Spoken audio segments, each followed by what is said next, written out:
Assalamualaikum warahmatullahi wabarakatuh. Saya Fahrul Razi bin Muhammad Habib, merangkap Presiden Pertubuhan Kami Anak Felda KAF Malaysia.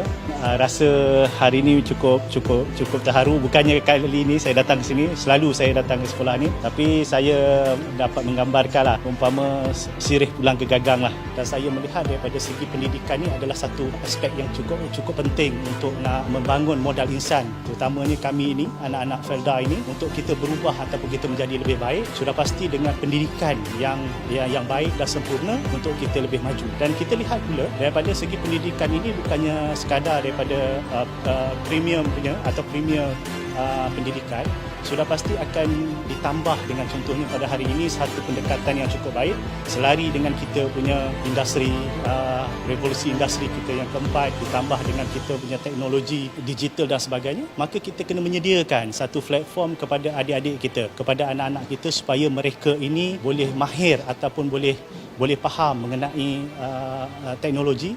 Sudah pasti mengenai digital ini memainkan satu peranan. Maka kita lihat dengan satu pembawakan yang cukup penting, iaitu mengenai digital maker ini, dengan istilah coding dan robotik itu, kita sasarkan mengenai coding ini yang kita sedia maklum. Untuk kita mahir, kita pakar dalam bidang teknologi, sudah pasti kita kena bermula dengan coding. Dan begitu juga selepas itu dengan robotik. Dan coding ini kita melihat kena bermula dengan asasnya di peringkat sekolah rendah. Dan seterusnya dengan robotik ini kita memainkan peranan kepada mereka supaya mereka ini berminat mengenai perkara-perkara yang agak di luar kotak pemikiran mereka. Dan insya-Allah dengan adanya pendedahan daripada awal mengenai perkara mengenai robotik ini, saya tidak mustahil Felda akan nanti melahirkan anak-anak Felda yang cukup mahir untuk nak menjadi peneraju daripada segi revolusi digital ataupun robotik. Kerana kalau nak berjaya, intipatinya adalah soal sedekah.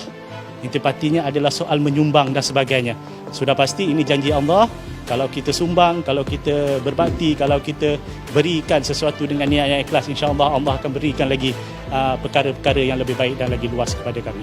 Harapan kata orang kepada semua ataupun kepada diri saya juga menjadi satu tanggungjawab untuk saya nak melihat kepada jejak-jejak yang saya tinggalkan dulu, supaya dia boleh pergi lebih baik dan lebih majulah.